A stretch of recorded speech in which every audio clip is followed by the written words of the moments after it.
அனைத்து அரச ஊழியர்களுக்கும் வணக்கம். நாங்கள் இந்த வீடியோ மூலமாக 2025ஆம் ஆண்டு வரவு செலவு திட்டத்தின் மூலமாக அரச ஊழியர்களுக்கு அதிகரிக்கப்பட இருக்கின்ற சம்பள விவரங்கள் தொடர்பாக மேலும் கலந்துரையாடுவோம். அந்த வகையில் நாங்கள் இந்த சம்பள அதிகரிப்பில், அதாவது 2025ஆம் ஆண்டு ஆதீட்டின் அடிப்படையில் அதிகரிக்கப்படவிருக்கின்ற சம்பள விவரங்களில் இலங்கை ஆசிரியர் சேவையை சார்ந்தோருக்கும் இலங்கை அதிபர்கள் சேவையை சார்ந்தோருக்கும் எவ்வாறான ஒரு சம்பள அதிகரிப்பு கிடைக்கவிருக்கின்றது என்பதை நாங்கள் பார்ப்போம். ஏற்கனவே நாங்கள் பதிவிட்டிருக்கின்ற வீடியோ தகவல்களுக்கு மேலதிகமான விளக்கங்களாக இதனை முன்வைக்கின்றோம். இவ்வாறான முறையிலும் உங்களுக்கு சம்பளம் கிடைக்க பெறலாம் என்பதை நீங்கள் கவனத்தில் கொள்ளுங்கள். அதாவது ஏப்ரல் மாதம் 10ஆம் திகதி அளவில் உங்களுக்கு அந்த சம்பளம் கிடைக்கப்பெறும். அதற்கு முன்னதாக மார்ச் மாதம் 28ஆம் திகதி அளவில் இந்த சம்பள அதிகரிப்பு விவரங்கள் உள்ளடக்கிய சுற்று நிருபம் ஒன்று வெளியிடப்படவிருப்பதாகவும் கூறப்பட்டிருக்கிறது. எனவே அரச ஊழியர்களே, இங்கு கணிப்பிட்டு கூறுகின்ற விடயங்கள் அநேகமாக உங்களுடைய சம்பளத்தில் நீங்கள் காணக்கூடியதாக இருக்கும். அதனை சுற்று நிருபம் வரும் பொழுது மேலும் உறுதிப்படுத்திக் கொள்ளக்கூடியதாக இருக்கும்.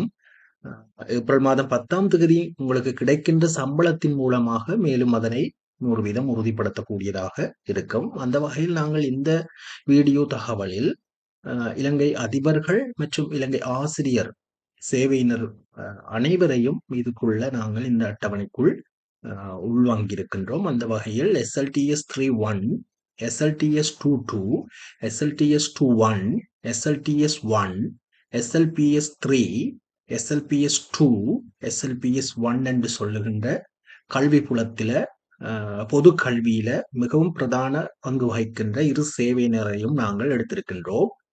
அந்த வகையில் SLTS 3.1-இல் 34,160 ரூபாய் அடிப்படை சம்பளம் ஒன்றை தற்போது பெற்று வருகின்ற ஒருவரையும், அதேபோல் SLTS 2.2 தரத்தில 40,000 ரூபாய் சம்பளம் தற்போது பெற்று வருகின்ற ஒரு வகையினரையும், அதே போல SLTS 2.1-இல் 51,430 ரூபாய் அடிப்படை சம்பளம் தற்போது பெறுகின்ற ஒருவரையும், அதேபோல் SLTS 1 58,400, SLPS 3 42,175 ரூபாய் 50%, SLPS 2 50,020, அதேபோல் SLPS 1 61,645 ரூபாய் தற்போது பேசிக் ஒன்றை பெற்று வருகின்ற அதிபர் ஆசிரியர்களை இங்கு உதாரணத்துக்கு எடுத்திருக்கின்றோம். இந்த ஒவ்வொரு அதிகரிப்பையும் நாங்கள் நோக்குவோமாக இருந்தால் தற்போது உங்களுடைய சம்பளத்தில், நீங்கள் தற்போது பெற்று வருகின்ற சம்பளத்தில் ஒரு 7,500 ரூபாய், உங்களுக்கு தெரியும் 7,500 ரூபாய் ஒரு தொகை ஒன்று காணப்படுகிறது. அது ஒரு கொடுப்பனவாக உங்களுக்கு வழங்கப்பட்டு வருகிறது. அந்த கொடுப்பனவானது புதிய அதிகரிப்பில் உங்களுடைய அடிப்படை சம்பளத்துடன் சேர்க்கப்படும். ரைட். அத்தோடு இந்த பாதீட்டின் மூலமாக சகல அரச ஊழியர்களுக்கும் ஒரு 5,000 ரூபாய் அதிகரிப்பு ஒன்று வழங்கப்படும் என கூறப்பட்டிருக்கிறது. இது 100% உண்மை. நீங்கள் தற்போது கொடுப்பனவுகளாக பெற்று வருகின்ற இந்த தொகைகள் உங்களுடைய அடிப்படை சம்பளத்தில் சேர்க்கப்படுது. இது எந்த சேவையினராக இருந்தாலும், அரசு துறையில சேவையாற்றுகின்ற சகல ஊழியர்களுக்கும் இந்த அதிகரிப்பு, அதாவது 12,500 ரூபாய் கொடுப்பன ஒன்று பேசிக்குடன் ஆட் பண்ணப்படும்.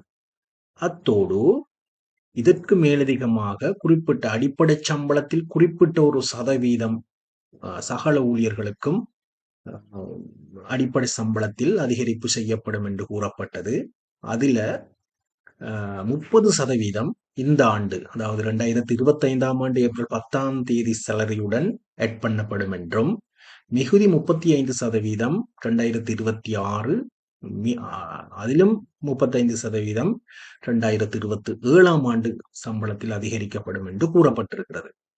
அதன்படி பார்க்கின்ற போது அந்த 30% அதிகரிப்பு இங்கு நாங்கள் அட்டவணையில் காட்டியிருக்கின்றோம். 30% அதிகரிப்பானது சகல ஊழியர்களுக்கும் வழங்கப்படும். 30% சம்பள அதிகரிப்பு ஒன்று சகல பிரிவினர்களுக்கும் வழங்கப்படும்.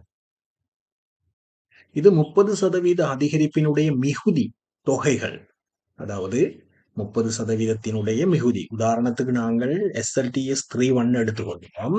SLTS 3.1ல ஏற்கனவே நாங்க சொன்னது மாதிரி 12,500 ரூபாய் பேசிக்கல் ஆட் பண்ணப்படும். அதே நேரம் 30% மிகுதி சம்பளத்துல 30%, அதாவது 3,360 ரூபாய் இந்த ஆண்டு சேலரியோட ஆட் பண்ணுவதோடு அதோட மிகுதி தொகை, அதாவது 35% 2026ஆம் ஆண்டு உங்களுடைய பேசிக்கோட ஆட் பண்ணப்படும் என்று சொல்லியிருக்கிறாங்க.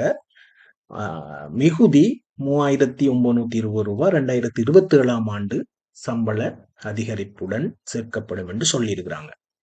சரிதானே? அப்ப இதே போலத்தான் 2.2 நீங்க பார்க்கலாம். 2.2லையும் அதே மாதிரி தான். 2.2லையும் 12, அதாவது 7,500 ரூபாய், அதே போல 5,000 ரூபாய், ரைட். அதோட 4,761 ரூபாய் ஒரு 30%, அதையும் அதுக்குள்ள உள்வாங்கி மிகுதி, அதாவது 35%, 35%, அதாவது 5,554 ரூபாய் 50%, 2026ஆம் ஆண்டு சேலரியோடையும் 2027ஆம் ஆண்டு பேசிக்ல மேலும் 5,554 ரூபாயும் சேர்க்கப்படும் என்று சொல்லியிருக்கிறாங்க. அதே போல நாங்க ஒரு பிரின்சிபல் சர்வீஸை சேர்ந்த ஒரு அதிகாரி எடுப்போமாக இருந்து நாங்கள் அதை SLPS 2 எடுப்போம். SLPS 2ல 50,020 ரூபாய் தற்போது பேசிக் எடுக்கின்ற ஒரு அதிபர், அவருக்கும் இந்த 12,500 ரூபாய் கொடுப்பனவு பேசிக்கோட ஆட் பண்ணப்படும். மேலும் 7,155 ரூபாய் 30% அதிகரிப்பில் 30% ஒன்றும் ஆட் பண்ணப்படும். மிகுதி 8,347 ரூபாய் 50 படி 2026, 2027 அடிப்படை சம்பளத்தில் அதிகரிப்பு செய்யப்படும் என்று சொல்லியிருக்கிறாங்க. ரைட். அப்ப நீங்க பார்ப்போம், அதாவது இதுகளை உள்வாங்கி, அதாவது இப்ப SLTS 3.1ல இந்த தொகைகள் எல்லாம் பேசிக்குள்ள வந்தால் 50,020 ரூபாய் பேசிக் கொண்டு வரும். அதை நீங்க பார்க்கலாம். தொடர்ந்து சகல அதிகாரிகளுக்கும் அந்த பேசிக் கொண்டு வந்திருக்கிறத நாங்க பார்க்கலாம். உதாரணத்துக்கு 3.1க்கு 50,020, அதே போல SLPS 3 எடுத்தா 59,956 ரூபாய் 50%. சகல ஊழியர்களுக்கும் பேசிக் கொண்டு இங்க வந்திருக்குது. அதோட சகல ஊழியர்களுக்கும் 17,800 ரூபாய் அதிகரிப்பு செய்யப்பட்டிருக்கு. அதாவது நீங்கள் தற்போது ஒரு கொடுப்பனவாக பெற்று வருகின்ற, தற்போது நீங்கள் கொடுப்பனவொன்றாக பெற்று வருகின்ற இந்த 17,800 ரூபாய் மாற்றமின்றி சகலருக்கும் கிடைக்கும். இந்த அட்டவணையை பார்த்தா உங்களுக்கு விளங்கும். சகல கீழ்மட்டத்தில் இருப்பவர்கள் முதல் மேல்மட்டம் வரைக்கும் சகலருக்கும் இது கிடைக்கும். ரைட். இனி இந்த 17,800 ரூபாய் புதிய பேசிக்கோட ஆட் பண்ணி சகலருக்கும் ஒரு மொத்த சம்பளம் ஒன்று வந்திருக்கும். அதாவது 3.1 எடுப்போம், நாங்க 67,820 ரூபாய் கொடுப்பனவும் பேசிக்கும் ஆட் பண்ணி வரும். அதோட சகல ஊழியர்களுக்கும் 8% அவர்களுடைய பேசிக் சேலரியில WNOP ஒன்று குறைக்கப்படும். இது சகலருக்கும் 8%, ஆனா தொகை மாறும்.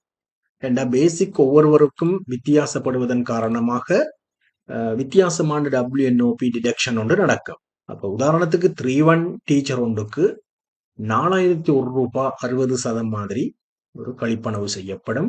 எனவே அந்த டீச்சருக்கு 63,818 ரூபாய் 40% WNOP நீங்களான சேலரி ஒன்று கிடைக்கும். அதோட உங்களுக்கு தெரியும், முத்திரை கட்டணம், அதோட அக்ரஹாரம் என்று சொல்லுகின்ற இன்சூரன்ஸ், அதாவது EDCS மெம்பர்ஸா இருப்பாங்க கல்வித்துறையை சேர்ந்தவர்கள், அந்த தொகைகள் இது கட்டாயம் கழிக்கப்படும். அதெல்லாம் நீக்கப்பட்டு உங்களுக்கு கைக்கு கிடைக்கக்கூடிய ஒரு சேலரியை நீங்க பார்க்கக்கூடியதாக இருக்கும். இது பொதுவாக இதுக்குள்ள எல்லா சேவையினரும், அதாவது இலங்கை கல்வித்துறையை சார்ந்த அநேகமான அநேகமாக சகலருடைய சேவைகளும் இதுக்குள்ள உள்ளடங்கியிருக்கு. அதாவது ஆசிரியர், அதிபர், சேவையினர் அனைவரும் இதுக்குள்ள இருக்கிறாங்க. அப்ப இந்த சேலரியை நீங்க பார்ப்பீங்களா இருந்தால் 2026, 2027லயும் எவ்வளவு மாதிரி உங்களுக்கு கூடும் என்றதையும் ஒரு கணிப்பீடாக இதுக்குள்ள பார்த்துக் கொள்ளலாம். இத பொதுவான கருத்தை நாங்க பார்க்கின்ற பொழுது, நீங்கள் தற்போது கொடுப்பனவாக பெற்று வருகின்ற சில தொகைகள் வந்து உங்களுடைய பேசிக்கு ஆட் பண்ணப்படுது. இவ்வாறு ஆட் பண்ணுகிற போது சில நன்மையும் இருக்குது. என்ன நன்மை என்று சொன்னா, உங்களுக்கு சம்பள ரீதியாக, தொழில் ரீதியாக சம்பளத்துக்கு ஒரு பாதுகாப்பு உண்டு. என்னன்னு சொன்னா, இப்ப கொடுப்பனவாக போகின்ற தொகைகள் வந்து ஏதோ ஒரு சூழ்நிலையில நிறுத்தப்படலாம். அதாவது வாழ்க்கை செலவு மாதிரியான கொடுப்பனவுகள் நிறுத்தப்படலாம். ஆனால் பேசிக்ல ஆட் பண்ணப்பட்ட தொகைகள் ஒரு நாளும் குறைக்க இயலாது. அந்த தொகைகள் உங்களுக்கு தொடர்ந்து கிடைக்கும். அத்தோடு நீங்கள் கடன்கள், லான்ஸ்க்கு எதுவும் போகும்போது உங்களோட பேசிக்ல இவ்வளவு தொகை, சொத்து கடன் எல்லாம் இருக்கு தானே, 4 வீத சொத்து கடன் எல்லாம் இருக்குது. அதுல உங்களோட பேசிக்ல இவ்வளவு போயேக்க பேசிக் அதிகமா இருக்கும்போது கடன் வசதிகளை இலகுவாக பெற்றுக்கொள்ளலாம். அதுல பாதகம் என்று சொன்ன என்னன்னு சொன்னா, உங்களுடைய அதாவது 8% குறைக்கப்படும் தானே. அப்ப 8% குறைக்கப்படுகின்ற போது பேசிக்ல 8%. இப்ப உதாரணத்துக்கு SLTS 3-1 டீச்சர் ஒன்று இப்ப சாதாரணமாக 34,160 ரூபாய் சம்பளம் அடிப்படை ஒன்றை பெற்றுக்கொண்டிருக்கிறாங்க. அவளுக்கு இப்ப 8% பார்த்தால் ஒரு குறிப்பிட்ட ஒரு தொகை கிடைக்கும். ஆனா புதிய பேசிக், அதாவது ஏப்ரல் மாதம் 10ஆம் தேதி கிடைக்கக்கூடிய பேசிக் வந்து 50,020 ரூபான்னு சொல்லப்படுது.